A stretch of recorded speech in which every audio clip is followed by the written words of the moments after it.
નમસ્કાર વિદ્યાર્થી મિત્રો, લેક્ચર નંબર 13 માં આપનું સ્વાગત છે. લેક્ચર નંબર 12 માં આપણે વિદ્યુત ક્ષેત્ર અને કેટલાક દાખલાઓ જોઈ ગયા. આજે આપણે ભણીશું લેક્ચર નંબર 13 માં વિદ્યુત ક્ષેત્ર રેખા અને તેની કેટલીક લાક્ષણિકતાઓ.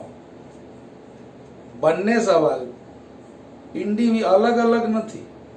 બંને સવાલમાં આપણે એક સાથે જ લઈએ છીએ અને સમજીએ છીએ કે વિદ્યુત ક્ષેત્ર રેખા શું છે અને તેની લાક્ષણિકતાઓ શું છે. ઓકે, તો જુઓ, વિદ્યુત ક્ષેત્ર રેખા. સૌથી પહેલા તો મિત્રો વિદ્યુત ક્ષેત્ર રેખા શું છે? તો વિદ્યુત ક્ષેત્ર રેખા એક કલ્પના છે. ફક્ત વિદ્યુત ક્ષેત્રમાં આપણે શું ભણી ગયા હતા મિત્રો?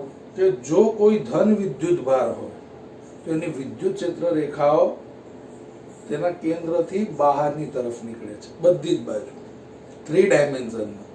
અને જો ઋણ વિદ્યુત ભાર હોય તો એના વિદ્યુત ક્ષેત્રમાં વિદ્યુત ક્ષેત્ર રેખા એ કેન્દ્ર તરફ 3 ડાયમેન્શનમાં બધી બાજુથી અંદરની તરફ દાખલ થાય છે.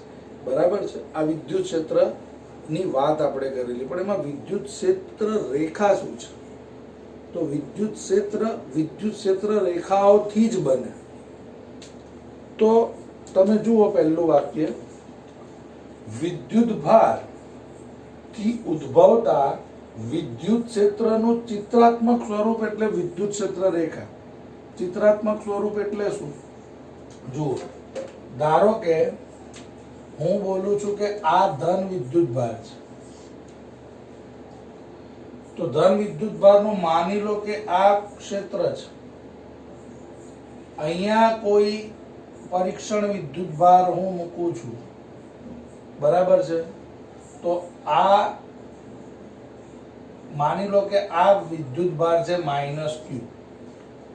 તો ધનમાંથી વિદ્યુત ભાર નીકળીને ક્યાં દાખલ થાય છે? ઋણમાં. તો આ જે આપણે કલ્પના કરી કાલ્પનિક રીતે કે ધન વિદ્યુત ભારમાંથી ઋણ વિદ્યુત ભાર વચ્ચે એક વિદ્યુત ક્ષેત્ર રેખા સર્જાય, એ વિદ્યુત ક્ષેત્ર રેખા આવી બહુ બધી વિદ્યુત. હવે માની લો કે હું અહીંયા કોઈ કાલ્પનિક વિદ્યુત ભાર ગણું છું, હું અહીંયા કોઈ કાલ્પનિક વિદ્યુત ભાર ગણું છું, હું અહીંયા કાલ્પનિક વિદ્યુત ભાર ગણું છું. તો અહીંયાથી આની તરફ એક કિરણ દોરીશ, અહીંયાથી અહીંયા એક એરો દોરીશ, એક અહીંયાથી અહીંયા એરો દોરીશ, અહીંયા કોઈ છે તો અહીંયા દોરીશ, અહીંયા કોઈ છે તો અહીંયા સુધી દોરીશ, અહીંયા છે તો કોઈ અહીંયા દોરીશ. તો જુઓ મિત્રો, આ બધી શું છે? આજે આપણે એરો દોરીએ છીએ, એરો બધી કોણ છે? વિદ્યુત ક્ષેત્ર રેખાઓ છે. અને આવી વિદ્યુત ક્ષેત્ર રેખાઓ ભેગી મળીને શું સર્જે છે? વિદ્યુત ક્ષેત્ર. એટલે વિદ્યુત ક્ષેત્ર રેખાઓ માત્ર એક કલ્પના છે. વિદ્યુત ક્ષેત્ર સમજાવવા માટે કાલ્પનિક આકૃતિ ની અંદર આપણે વિદ્યુત ક્ષેત્ર રેખાનો શું કરીએ છીએ? સમાવેશ કરીએ છીએ. બરાબર છે? એટલે વિદ્યુત ભારથી ઉદ્ભવતા વિદ્યુત ક્ષેત્રનું ચિત્રાત્મક સ્વરૂપ એટલે વિદ્યુત ક્ષેત્ર રેખા. ચિત્રાત્મક સ્વરૂપ. ઓકે, હવે બીજી બાબત તરફ જઈશું. વિદ્યુત ક્ષેત્રનું મૂલ્ય અંતરના વર્ગના વ્યસ્ત પ્રમાણમાં હોવાથી વિદ્યુત ભારથી દૂર જતા સદિશોની લંબાઈ ઘટતી જાય છે. જુઓ મિત્રો, એક બાબતની ખાસ તમે ધ્યાન રાખશો કે વિદ્યુત ક્ષેત્ર રેખા, આ જો માની લો ધન વિદ્યુત ભાર છે, તો આનું વિદ્યુત ક્ષેત્ર કેવી રીતે બનાવવામાં આવે છે? આવી રીતે.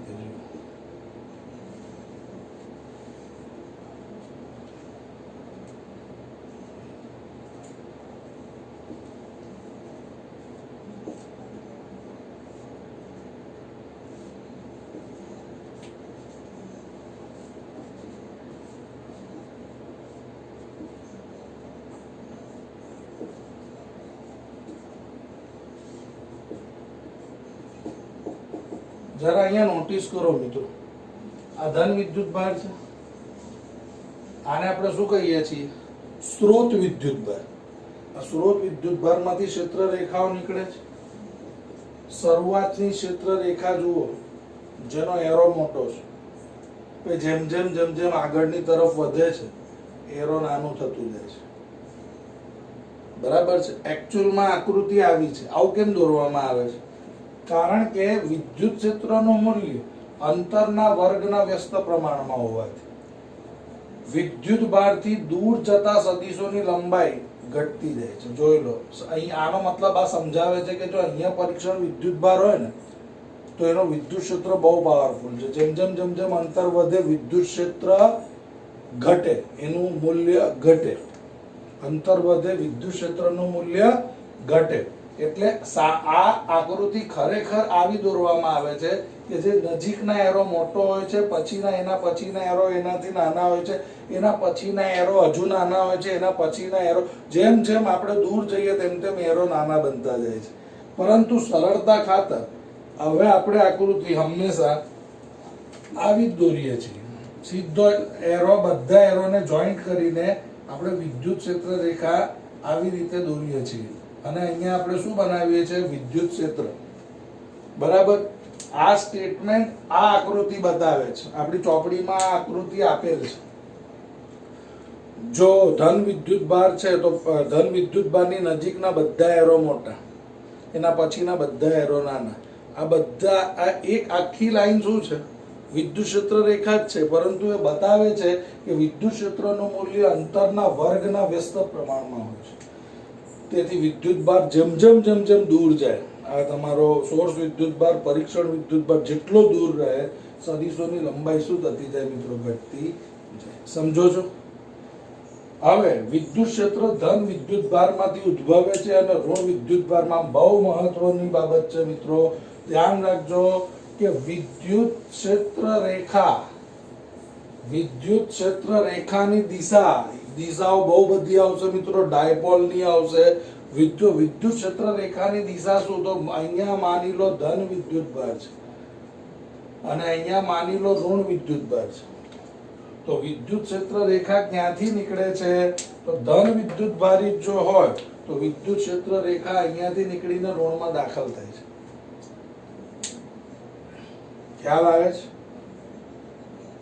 સમજો છો? માની લો કે અહીંયા કોઈ ઋણ વિદ્યુત ભાર છે અને અહીંયા ધન વિદ્યુત ભાર છે. તો તમને મિત્રો મેં શું સમજાવેલું? વિદ્યુત ક્ષેત્રની અંદર ઋણ વિદ્યુત ભાર ની માંથી વિદ્યુત ક્ષેત્ર રેખા ક્યારે નીકળે નહીં. ઋણ વિદ્યુત ભારમાં વિદ્યુત ક્ષેત્ર રેખા હંમેશા દાખલ થાય. એનો મતલબ અહીંયા દાખલ થતી હશે વિદ્યુત ક્ષેત્ર રેખા, તો કોઈ ધન માંથી દાખલ થતી હશે. તમે કોઈ બી સિચ્યુએશન જોઈ લો, તમને એટલું ખ્યાલ આવશે કે વિદ્યુત ક્ષેત્ર રેખાની દિશા હંમેશા ધનથી ઋણ તરફ જ હોય. હંમેશા ધનથી ઋણ તરફ જ હોય. બરાબર છે? કોઈ ધન વિદ્યુત ભાર માંથી વિદ્યુત ક્ષેત્ર રેખા નીકળીને હંમેશા ઋણમાં જાય. એટલે વિદ્યુત ક્ષેત્ર રેખાની દિશા હંમેશા ક્યાં હોય? ધન વિદ્યુત ભાર થી ઋણ વિદ્યુત ભારમાં. બરાબર છે? હવે કોઈ એવું કે સર તમે તો બે દોરો છો, એક ધન દોરો છો, એક ઋણ દોરો છો, અથવા એક ઋણ દોરો છો, ધન દોરો છો. જ્યારે ધન અને ઋણ દોરો છો તો દિશા આમ બતાવી દો છો. જ્યારે ઋણ અને ધન દોરો છો તો દિશા આમ બતાવી દો છો. પણ સર એક જ વિદ્યુત ભાર હોત શું થાય? ખાલી એક જ વિદ્યુત ભાર. માની લો કે આ ધન વિદ્યુત ભાર છે, તો આની ક્ષેત્ર રેખા ક્યાં સુધી જઈ શકે? આની ક્ષેત્ર રેખા આપણે ક્યાં સુધી લઈ જઈ શકીએ? જુઓ મિત્રો, એક જ વિદ્યુત ભાર હોય, એક જ વિદ્યુત ભાર, તો તેઓ અનંત અંતરે અંત પામે. જો જેને આને જ્યાર સુધી ઋણ ન મળે, આની ક્ષેત્ર રેખા ક્યાં જશે? આનો આ ધન વિદ્યુત ભારની ફરજ શું હતી? એની અંદરથી વિદ્યુત ક્ષેત્ર રેખા બહાર નીકળે છે. કલ્પના કરી રહ્યા છીએ મિત્રો આ બધી. અને એ વિદ્યુત ક્ષેત્ર રેખા ક્યાં પૂરી થાય છે? ઋણ વિદ્યુત ભારમાં. પણ માની લો કે ધન વિદ્યુત ભાર જ છે, તો એની વિદ્યુત ક્ષેત્ર રેખા ક્યાં પૂરી થાય? અનંત અંતરે. જો કોઈ ઋણ વિદ્યુત ભાર નથી આવતો તો એની વિદ્યુત ક્ષેત્ર રેખા ક્યાં પૂરી થાય છે? અનંત અંતરે. જો એક જ વિદ્યુત ભાર હોય તો તેનો અંત તેઓ અનંત અંતરે અંત પામે છે. સમજો છો? જો ધન અને ઋણ હોય તો ધનમાંથી નીકળીને ઋણમાં જાય. જો ઋણ અને ધન હોય તો પણ ધનમાંથી નીકળીને ઋણમાં જાય. પરંતુ જો ફક્ત ધન વિદ્યુત ભાર હોય તો એની ક્ષેત્ર રેખા અનંત અંતર સુધી જશે. એક જ વિદ્યુત ભાર હોય તો તેઓ અનંત અંતરે અંત પામે છે. ઓકે, અને વિદ્યુત ક્ષેત્ર રેખા સળંગ વક્ર તરીકે પણ લઈ શકાય. સળંગ વક્ર, સીધા વક્ર જુઓ મિત્રો, કર્વ પણ બને. વિદ્યુત ક્ષેત્ર રેખા આવી રીતે પણ બને. જુઓ, વિદ્યુત ક્ષેત્ર રેખા સળંગ વક્ર તરીકે આવે એટલે વિદ્યુત ક્ષેત્ર રેખા આ વિદ્યુત ક્ષેત્ર રેખા આવી રીતે પણ બને. એટલે સમજવા વાળો તરત સમજી જશે મિત્રો. અહીંયા કોણ હશે? ધન વિદ્યુત ભાર. ને અહીંયા કોણ હશે? ઋણ વિદ્યુત ભાર. એવું જરૂરી નથી કે વિદ્યુત ક્ષેત્ર રેખા હંમેશા સીધી હોય. આ ધન વિદ્યુત ભાર માંથી નીકળે, આ ઋણ વિદ્યુત ભાર માં દાખલ થાય, આવી રીતે. આને પણ વિદ્યુત ક્ષેત્ર રેખા કહેવાય. બરાબર છે. અહીંયા ધન વિદ્યુત ભાર છે, અહીંયા ઋણ વિદ્યુત ભાર છે, તો એક કર્વ પણ બનાવે છે. બરાબર છે. વિદ્યુત ક્ષેત્ર રેખા ધન માંથી નીકળશે અને ઋણમાં દાખલ થશે. ક્લિયર?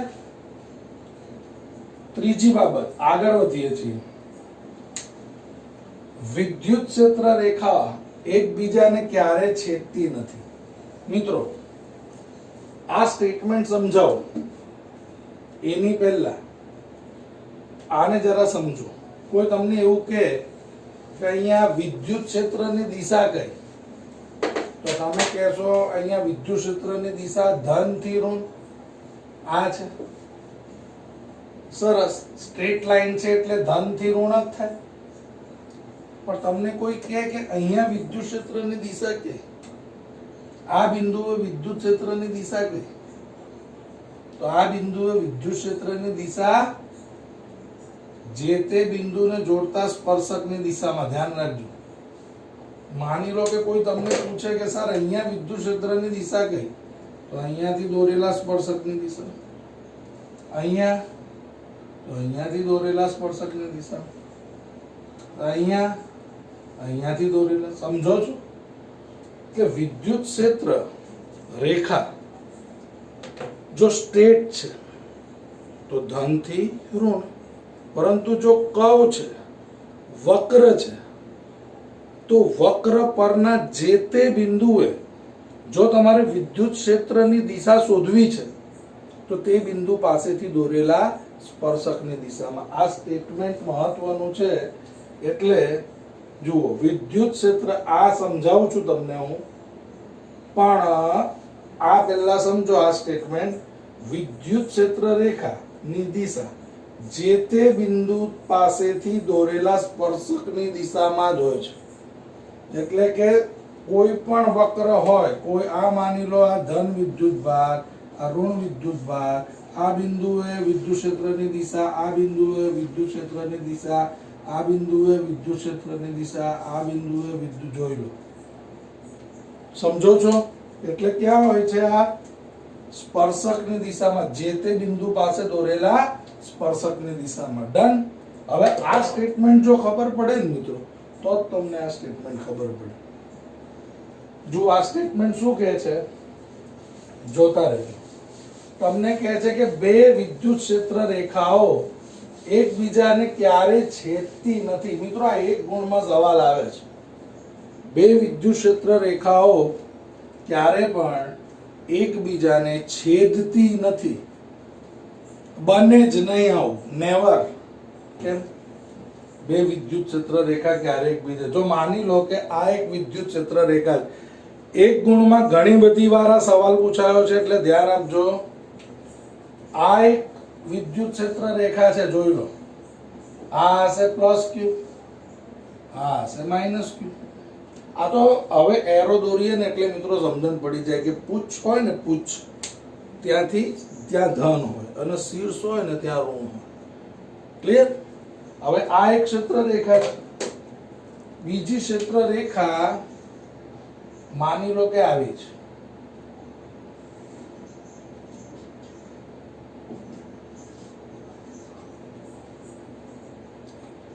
હવે આ એક ક્ષેત્ર રેખા છે, આ એક ક્ષેત્ર રેખા છે, પણ અહીંયા તો કહે છે કે બે ક્ષેત્ર રેખાઓ એકબીજાને ક્યારે છેદતી નથી. અહીંયા છેદે છે. આલોકો મુજબ ક્ષેત્ર રેખા હંમેશા આવે. જો એક આવી છે તો બીજી પણ હોય, ત્રીજી પણ હોય, છેદે નહીં. જો સ્ટ્રેટ છે તો સીધી જ હોય, બરાબર છે, છેદે નહીં. કારણ તો બે વિદ્યુત ક્ષેત્ર રેખા એકબીજાને ક્યારે છેદે નહીં. કારણ કે જરા સમજો, કોઈ એક વિદ્યુત ભાર દ્વારા ઉદ્ભવતું વિદ્યુત ક્ષેત્ર ની દિશા તો એક જ હોય. સમજો, હવે આ એક વિદ્યુત, અહીંયા માની લો કે કોઈ વિદ્યુત ભાર છે, બે વિદ્યુત ક્ષેત્ર રેખાનું છેદન બિંદુ. હમણાં આપણે શું કહ્યું? વિદ્યુત ક્ષેત્ર રેખાની દિશા કઈ? તો વિદ્યુત ક્ષેત્રની દિશા જે તે બિંદુ પાસે દોરેલા સ્પર્શકની દિશામાં. હવે જો બે વિદ્યુત ક્ષેત્ર રેખાઓ એકબીજાને છેદે તો તેના છેદન બિંદુ પાસે એક દિશા આ મળે અને બીજી દિશા આ મળે. હવે કોઈ એક બિંદુ પાસે રહેલા વિદ્યુત ભાર અથવા કોઈ એક બિંદુ પાસે વિદ્યુત ક્ષેત્રની બે દિશા ક્યારે હોઈ શકે મિત્રો? પોસિબલ જ નથી. છેદન બિંદુ, જો તમે બે વિદ્યુત ક્ષેત્ર રેખા એકબીજાને છેદતી હોય તો છેદન બિંદુ પાસે વિદ્યુત ક્ષેત્રની બે દિશા મળે, જે શક્ય જ નથી. વિદ્યુત ક્ષેત્રની કોઈ એક જ દિશા હોઈ શકે મિત્રો. એટલે યાદ રાખજો, ક્યારે વિદ્યુત ક્ષેત્ર રેખા એકબીજાને છેદે નહીં. કારણ કે જો છેદે, આવું બને જ નહીં કે છેદે, પણ જો છેદે તો છેદન બિંદુ પાસે વિદ્યુત ક્ષેત્રની બે દિશા મળે. આ એક જુઓ, આ બીજી જુઓ. સમજો છો? એટલા માટે અહીંયા કહે છે કે બે વિદ્યુત ક્ષેત્ર રેખાઓ એકબીજાને ક્યારે છેદતી નથી. કોઈ તમને આવો સવાલ પૂછે તમે શું કહો? તો કહેવાનું, બે વિદ્યુત ક્ષેત્ર રેખાઓ ક્યારે એકબીજાને છેદતી નથી, કારણ કે તેના છેદન બિંદુ પાસે વિદ્યુત ક્ષેત્રની બે દિશા મળે, બે સ્પર્શક મળે. વિદ્યુત ક્ષેત્ર જે તે બિંદુએ બે અલગ અલગ દિશામાં ક્યારે હોઈ શકે નહીં. એટલે આ વસ્તુ શક્ય નથી. ઓકે. પછી કહે છે કે વિદ્યુત ક્ષેત્ર રેખાઓ ક્યારે બંધ ગાળો રચતી નથી. ઓફકોર્સ નથી રચતી મિત્રો. જુઓ કેમ. વિદ્યુત ક્ષેત્ર રેખા ક્યારે બંધ ગાળો રચતી નથી. કેમ? કારણ કે જુઓ, માની લો કે આ પ્લસ ક્યુ વિદ્યુત ભાર છે, આમાંથી વિદ્યુત ક્ષેત્ર રેખા નીકળે છે. હવે મને જવાબ આપો કે એક આકૃતિ તમે દોરેલી, આમાં વિદ્યુત ક્ષેત્ર બહારની તરફ હતું. કોઈ દિવસ આવું જોયું છે કે ધન વિદ્યુત ભારમાં વિદ્યુત ક્ષેત્ર રેખાઓ દાખલ થાય? જો દાખલ થતું હોય તો બંધ ગાળો રચે. જુઓ, અહીંયાથી આ ક્ષેત્ર રેખા ફરીને આમ અંદર જાય, પણ આવું તો શક્ય જ નથી. કેમ કે ધન વિદ્યુત ભાર હંમેશા શું કરે છે? ક્ષેત્ર રેખાને બહાર મોકલે છે. એટલે જુઓ, આ ધન વિદ્યુત ભાર છે તો એની ક્ષેત્ર રેખા આ જુઓ બહાર જ નીકળે, અંદર ક્યારે ના જાય. અને આ ધન વિદ્યુત ભારની ક્ષેત્ર રેખા બરાબર છે. તો અહીંયા માની લો કે હું ઋણ વિદ્યુત ભાર મૂકું છું, તો અહીંયાથી નીકળી જુઓ અને દાખલ ક્યાં થઈ? ઋણમાં. તો આપ શું બંધ ગાળો રચાયો? બંધ ગાળો એટલે રાઉન્ડ, બંધ નહીં. આ બંનેને છૂટા કરી દો તો આવું થશે. બરાબર છે? યાદ રાખજો, આ સેમ ટુ સેમ વસ્તુ મેગ્નેટિકમાં આવશે, મેગ્નેટિઝમમાં આવશે. ચુંબકીય ક્ષેત્ર રેખાઓ બંધ ગાળો રચે છે, વિદ્યુત ક્ષેત્ર રેખા બંધ ગાળો રચતી નથી. કેમ કે ધન વિદ્યુત ભારમાંથી ઉત્પન્ન થાય છે અને ઋણ વિદ્યુત ભારમાં દાખલ થાય છે. એટલે કોઈ દિવસ પણ વિદ્યુત ક્ષેત્ર રેખાઓ બંધ ગાળો રચતી નથી. યાદ રાખજો, વિદ્યુત ક્ષેત્ર રેખાઓ ક્યારે બંધ ગાળો રચતી નથી. વિદ્યુત ક્ષેત્ર રેખાની દિશા જે તે બિંદુ પાસેથી દોરેલા સ્પર્શકની દિશામાં. ક્લિયર? અહીંયા કોઈ પૂછે તો કે અહીંયા શું હશે? અહીંયા સ્પર્શકની દિશામાં, અહીંયા હોય તો અહીંયા સ્પર્શકની દિશા, સ્ટ્રેટ હોય તો સીધી દિશામાં. ઓકે. હવે આગળ વધીએ છીએ. જે વિસ્તાર વિદ્યુત ક્ષેત્ર રેખાની ગીચ હોય ત્યાં પ્રબળ. મિત્રો 11મું ધોરણ યાદ કરો. 11મું ધોરણ અને 11મા ધોરણમાં આપણે ભણતા હતા ધારા રેખા. ભણતા હતા ધારા રેખાની અંદર આપણે આવી રીતે બહુ બધી ક્ષેત્ર રેખાઓ દોરતા હતા. જુઓ,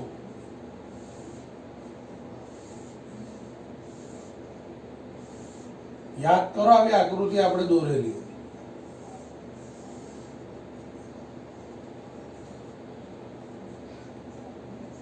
આજે આપણે જેને ધારા રેખા કહેતા હતા ને, જો હું અહીંયા પ્લસ ક્યુ પ્લસ ક્યુ પ્લસ ક્યુ પ્લસ ક્યુ પ્લસ ક્યુ વિદ્યુતભાર મૂકું તો આ બધા કોણ થાય? માઇનસ ક્યુ માઇનસ ક્યુ માઇનસ ક્યુ. તો આ કોણ થાય? વિદ્યુત ક્ષેત્ર રેખા થાય. યાદ રાખજો કે તમને કોઈ એવું કહે કે અહીંયા વિદ્યુત ક્ષેત્ર પ્રબળ, અહીંયા વિદ્યુત ક્ષેત્ર ઓછું પ્રબળ, તમને મિત્રો ખબર કેવી રીતે પડે કે વિદ્યુત ક્ષેત્ર અહીંયા પ્રબળ છે ને અહીંયા પ્રબળ નથી? કેવી રીતે ખબર પડે? જે જગ્યા પર વિદ્યુત ક્ષેત્ર રેખા ગીચ હોય એ જગ્યા પર વિદ્યુત ક્ષેત્ર હંમેશા પ્રબળ હોય, અને જે જગ્યા પર વિદ્યુત ક્ષેત્ર રેખા છૂટી છવાઈ હોય, ગીચ ન હોય, ત્યાં વિદ્યુત ક્ષેત્ર પ્રબળ હોતું નથી. અહીંયા તમે જોઈ શકો છો, આ ભાગ જુઓ અને આ ભાગ જુઓ તો અહીંયા વિદ્યુત ક્ષેત્ર રેખા છૂટી છવાઈ છે, તો અહીંયા કોઈ વિદ્યુત ભાર હશે ને મિત્રો, એની ઉપર વિદ્યુત ક્ષેત્ર દ્વારા લાગતા બળ નું મૂલ્ય ઓછું હશે. પણ આ જ વિદ્યુત ભારને જો અહીંયા મૂકવામાં આવશે ને તો અહીંયા વિદ્યુત ક્ષેત્ર દ્વારા લાગતા બળનું મૂલ્ય વધી જશે. એટલે જે જગ્યા પર વિદ્યુત ક્ષેત્ર રેખાઓ ગીચ હોય છે એ જગ્યા પર આપણે શું કરીએ છીએ? વિદ્યુત ક્ષેત્ર પ્રબળ હોય છે. અને જે જગ્યા પર વિદ્યુત ક્ષેત્ર રેખાઓ ઓછી ગીચ હોય છે ત્યાં વિદ્યુત ક્ષેત્ર પ્રબળ હોતું નથી. સમજો છો? એટલે પ્રબળ વિદ્યુત ક્ષેત્ર અને ઓછું પ્રબળ વિદ્યુત ક્ષેત્ર કોના પર ડિપેન્ડ કરે છે? વિદ્યુત ક્ષેત્ર રેખાની ગીચતા પર. જ્યાં વિદ્યુત ક્ષેત્ર રેખા બહુ એકબીજાની નજીક હોય ત્યાં વિદ્યુત ક્ષેત્ર પ્રબળ હોય છે, જ્યાં છૂટી છૂટી હોય ત્યાં ઓછું પ્રબળ હોય છે. ઓકે, હવે ભણવામાં તમારે બે બાબતો આવશે. એક આવશે સમાન વિદ્યુત ક્ષેત્ર. આ રકમમાં સ્પષ્ટતા કરી જ દેશે. સમાન વિદ્યુત ક્ષેત્ર અને અસમાન વિદ્યુત ક્ષેત્ર. જરા સમજો મિત્રો, સમાન વિદ્યુત ક્ષેત્ર એટલે શું? માની લો કે આ ક્ષેત્ર રેખા છે. જુઓ, હવે જુઓ, આ એરો જોઈને તમને સમજણ પડવી જોઈએ કે ધન ક્યાં હશે અને ઋણ ક્યાં હશે. જુઓ, ધન અહીંયા હશે, ઋણ અહીંયા હશે, પણ આને આપણે કહીએ છીએ સમાન વિદ્યુત ક્ષેત્ર. સમાન વિદ્યુત ક્ષેત્ર કોને કહેવાય મિત્રો?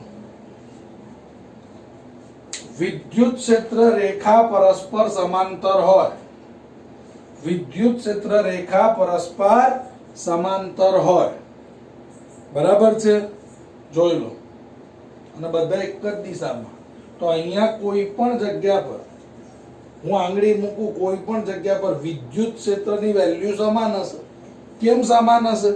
કેમ કે બધી જગ્યા જોઈ લો તમે, આકૃતિમાં કોઈ જગ્યા પર ધારા રેખા ગીચ નથી દેખાતી અને કોઈ પણ જગ્યા પર ધારા રેખા એકબીજાની નજીક નજીક નથી દેખાતી. બધી જ જગ્યા પર ધારા રેખા કેવી દેખાય છે? એક સમાન. સમજો છો? એટલે અહીંયા સમાન વિદ્યુત ક્ષેત્ર. આને સમાન વિદ્યુત ક્ષેત્ર કેમ કહેવાય? આ સમાન વિદ્યુત ક્ષેત્રના કોઈ પણ બિંદુએ વિદ્યુત ક્ષેત્ર દ્વારા લાગતું બળ હંમેશા સમાન હોય. હંમેશા. આની બહુ જરૂર પડશે મિત્રો આગળની થિયરી. અસમાન વિદ્યુત ક્ષેત્રની આકૃતિ આ જ છે. જુઓ, અસમાન વિદ્યુત ક્ષેત્ર હું આવી રીતે દોરું. અસમાન વિદ્યુત ક્ષેત્ર જુઓ. હવે આ રીતે જો વિદ્યુત ક્ષેત્ર રેખા હોય, આ છે આપણું અસમાન વિદ્યુત ક્ષેત્ર. તો કોઈ વિદ્યુત ભારને જો અહીંયા મૂકું અને કોઈ વિદ્યુત ભારને જો અહીંયા મૂકું તો આ બંને પર લાગતા વિદ્યુત ક્ષેત્ર દ્વારા બળની વેલ્યુ જુદી જુદી હશે. અહીંયા વિદ્યુત ક્ષેત્ર રેખા છૂટી છે માટે અહીંયા બળ ઓછું લાગશે, અહીંયા નજીક છે માટે બળ વધારે લાગશે. એટલે આ કોણ છે? સમાન વિદ્યુત ક્ષેત્ર અને અસમાન વિદ્યુત ક્ષેત્ર. સમજો છો? એક હજુ બાબત બોલવા માંગુ છું તમને હું. જુઓ, સમજો મિત્રો, થોડી મહત્વની બાબત છે. આ છે તમારી વિદ્યુત ક્ષેત્ર રેખા.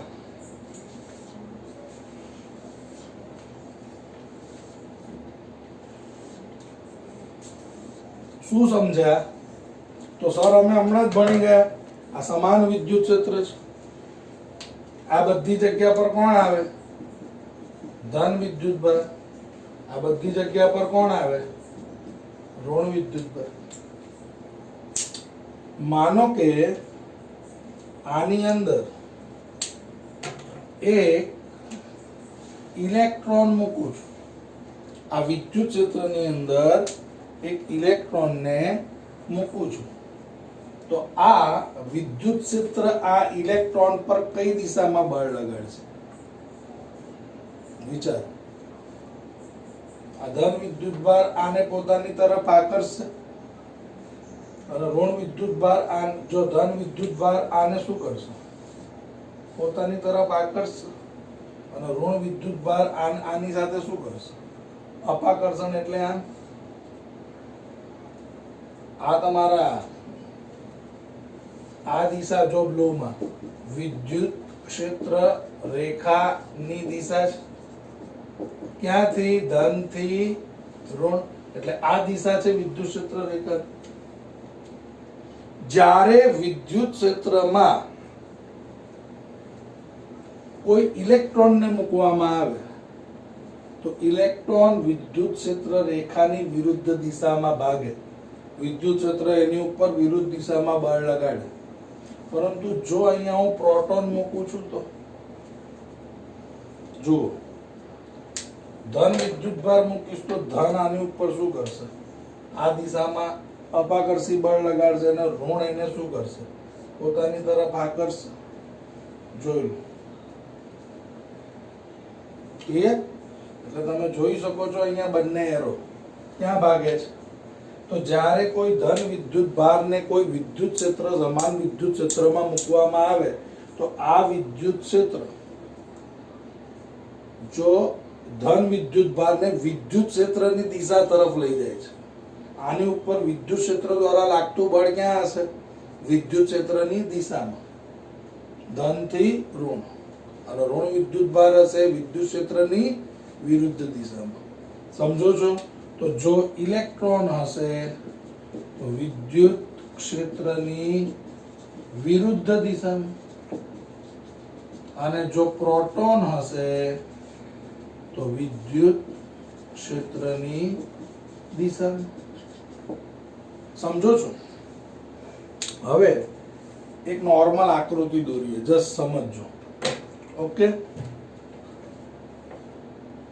વિદ્યુત ક્ષેત્ર રેખા માટે કેટલીક આકૃતિઓ તમને આ થિયરી ભણ્યા બાદ સમજણ પડશે, તો આકૃતિ પર થોડું ધ્યાન આપશો. આ ઉપરાંત પણ આકૃતિઓ દોરી શકાય છે. જુઓ, આ આકૃતિ છે ધન વિદ્યુત ભારનું વિદ્યુત ક્ષેત્ર, જે ભણાવતા તમને મેં સમજાવેલી છે. આ આકૃતિ જનરલી આપણે કઈ રીતે દોરીએ છીએ?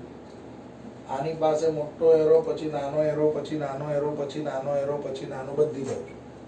પણ આકૃતિને સરળતાથી દોરવા માટે આપણે ધન વિદ્યુત ભારની ક્ષેત્ર રેખાઓ બહારની તરફ બતાવીએ છીએ. ઋણ વિદ્યુત ભારની વિદ્યુત ક્ષેત્ર રેખાઓ ક્યાં હોય છે? તો એ અંદરની તરફ હોય છે. તો આપણે આ રીતે બતાવીએ છીએ. જેમ આપણે ચુંબકનું ચુંબકીય ક્ષેત્ર એક કલ્પના છે ને તમારા મગજમાં, એવી રીતે ધન વિદ્યુત ભાર અને ઋણ વિદ્યુત ભારના વિદ્યુત ક્ષેત્રની પણ આપણે કલ્પના કરી રહ્યા છીએ. બરાબર છે? હવે જુઓ, અહીંયા જુઓ, બે ધન વિદ્યુત ભાર, એક આ ધન વિદ્યુત ભાર છે ને એક આ ધન વિદ્યુત ભાર છે. આ બંને ધન વિદ્યુત ભારના કારણે આ સિંગલ છે, પરંતુ આ ડબલ છે. અને એમના કારણે કેવી રીતે વિદ્યુત ક્ષેત્ર રેખા બનશે? વિદ્યુત ક્ષેત્રની એક કાલ્પનિક આકૃતિ કેવી હોવી જોઈએ? જો ધન વિદ્યુત ભાર એકબીજાની સામે હોય તો તમે જુઓ, આ ધન વિદ્યુત ભાર જુઓ, માની લો કે આ ધન વિદ્યુત ભાર છે, આ પણ ધન વિદ્યુત ભાર છે. અહીંયાથી એક ક્ષેત્ર રેખા નીકળી, અહીંયાથી એક ક્ષેત્ર રેખા નીકળી, શું થશે બંનેની વચ્ચે? ઓફકોર્સ અપાકર્ષણ થશે. અને અપાકર્ષણનો મતલબ શું થાય? એક ક્ષેત્ર રેખા આમ આવે છે, બીજી ક્ષેત્ર રેખા આમ આવે છે. આકર્ષણ થાય તો અથડાય, આકર્ષણ નહીં થાય તો અપાકર્ષણ થાય તો આમ ભાગે.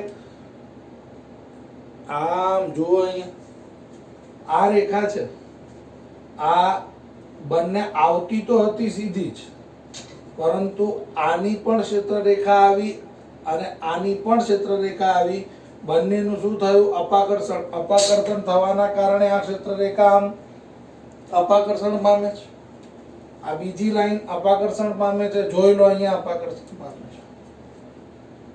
અને અહીંયા ધન વિદ્યુત ભાર છે, તો ધન વિદ્યુત ભાર માંથી ક્ષેત્ર રેખા હંમેશા ક્યાં નીકળે? બહારની તરફ. અને ઋણ વિદ્યુત ભારમાં આ પણ ધન વિદ્યુત ભાર છે, તો ધન વિદ્યુત ભારમાં પણ ક્ષેત્ર રેખા કઈ રીતે નીકળે? બહારની તરફ. ત્યારે આવું બની શકે છે કે આવી આકૃતિ પૂછાય મિત્રો પરીક્ષામાં કે બે ધન વિદ્યુત ભારો વચ્ચે વિદ્યુત ક્ષેત્રની આકૃતિ દોરો. તો જો ધન વિદ્યુત ભારમાં આ બધા બહાર નીકળે છે, અહીંયા પણ બહાર નીકળે છે, વચ્ચે ધન ધન ની ક્ષેત્ર રેખાઓ વચ્ચે અપાકર્ષણ થવાને કારણે આવી પરિસ્થિતિનું નિર્માણ. ક્લિયર? હવે જો ધન અને ઋણ હોય તો શું થાય? તો જુઓ, એક ધન વિદ્યુત ભાર છે, એક ઋણ વિદ્યુત ભાર છે. ધન અને ઋણ હોય તો મિત્રો ડાયપોલ કહેવાય, જે હવે નેક્સ્ટમાં ભણીશું. ધન વિદ્યુત ભાર ની જુઓ લો, આની ઉપરની ક્ષેત્ર રેખાઓ બધી બહાર નીકળે છે. અને જો ઋણ વિદ્યુત ભારની બધી ક્ષેત્ર રેખાઓ આ જુઓ બહારની તરફ નીકળે છે. આ અહીંયા એરો અંદરની તરફ કરવો પડે મિત્રો. અહીંયા બધો એરો, આ નેગેટિવ નો બધો એરો અંદરની તરફ કરવો પડે. ઋણ વિદ્યુત ભાર ક્યાં જાય છે? અંદરની તરફ. ધન વિદ્યુત ભાર ક્યાં નીકળે છે? બહારની તરફ. વચ્ચેની ક્ષેત્ર રેખા કેવી હશે? તો ધન વિદ્યુત ભાર માંથી નીકળીને ક્યાં જવાનું? ઋણ વિદ્યુત ભાર. ધન વિદ્યુત ભાર માંથી નીકળીને ક્યાં જવાનું? ઋણ વિદ્યુત ભાર. સમજો છો? જરા આ આકૃતિઓ એટલા માટે તમને સમજાવવાનો પ્રયત્ન કરું છું, કારણ કે જો તમને ઘરેથી દોરવાનું કેવી રીતે, જો હોમવર્કમાં ઋણ વિદ્યુત ભાર ની વિદ્યુત ક્ષેત્ર રેખા કેવી હોય, આ ઘરેથી દોરવાની હોમવર્કમાં. તમે જે આ બધું હોમવર્ક લખો છો એની સાથે માઇનસ ક્યુ ક્યુ વિદ્યુત ભાર ની જે ક્ષેત્ર રેખા છે તમારે દોરીને મને બતાવવાની છે મિત્રો. બરાબર છે? એટલે આ જે બી તમે મિત્રો હોમવર્ક કરી રહ્યા છો, આમાંથી ઘણા બધા વિદ્યાર્થી મિત્રો, લગભગ ઘણા બધા જ કહું તો ચાલે, કેટલાકને છોડી દો તો બહુ જ વ્યવસ્થિત કામ નોટબુકમાં કરી રહ્યા છે. અને આ વિદ્યુત, હવે થોડાક આના દાખલાઓ પણ છે. આ વિદ્યુત ક્ષેત્રના કેટલાક દાખલાઓ પતશે ને મિત્રો, પછી એક નાની અમથી એક્ઝામ રાખીશું, જેનું પેપર તમને તમારા ગ્રુપમાં મળશે. એક્ઝામ શરૂ થવાના 3 દિવસ પહેલા એક્ઝામની જાહેરાત કરીશ. એ જાહેરાત કાલે પણ થઈ શકે છે, પરમ દિવસે પણ થઈ શકે છે. જેવો આ વિદ્યુત ક્ષેત્રનો ટોપિક પૂરો થાય તો જેટલું આપણું ચાલ્યું છે એની એક્ઝામ હશે. એક્ઝામમાં થિયરી હશે, દાખલા હશે, સ્વાધ્યાયના દાખલા ચાલ્યા છે, ઉદાહરણના દાખલા ચાલ્યા છે, જેની પૂરેપૂરી તૈયારી તમારે હવે કરવાની છે. બરાબર છે? અને એ જે તમે પેપર લખશો એ પેપર તમારે સબમિટ પણ કરવાનું છે કે અમારું આ પેપર લખાઈ ગયું. બરાબર છે? તો કેવી રીતે હશે એ હવે તમને હું પહેલાથી એલર્ટ એટલા માટે કરું છું કેમ કે પહેલા લેક્ચરથી લઈને 11 લેક્ચર સુધી જે બી તમારે રિવિઝન કરવાનું હોય, જેમ કરવું હોય એમ બધું પ્રોપરલી કરજો. રિઝલ્ટ ઓછું આવ્યું તો પેરેન્ટ્સને જણાવવામાં આવશે મિત્રો. બરાબર છે? એટલે બધાને નમ્ર નિવેદન છે, લેક્ચર નંબર 1 થી લઈને લેક્ચર નંબર હમણાં સુધી જેટલા ચાલે છે એને પ્રોપરલી ભણો, તૈયારી કરો અને એક્ઝામમાં સારામાં સારા માર્ક્સ આવે એવી તૈયારી કરો. ગોખશો નહીં, સમજો, વારંવાર જુઓ વિડીયો, સમજવાનો પ્રયત્ન કરો. નહીં સમજે તો દાખલો હોય કે થિયરી હોય એ મને તમે જણાવો, તમારા પ્રોબ્લેમનું સોલ્યુશન થશે.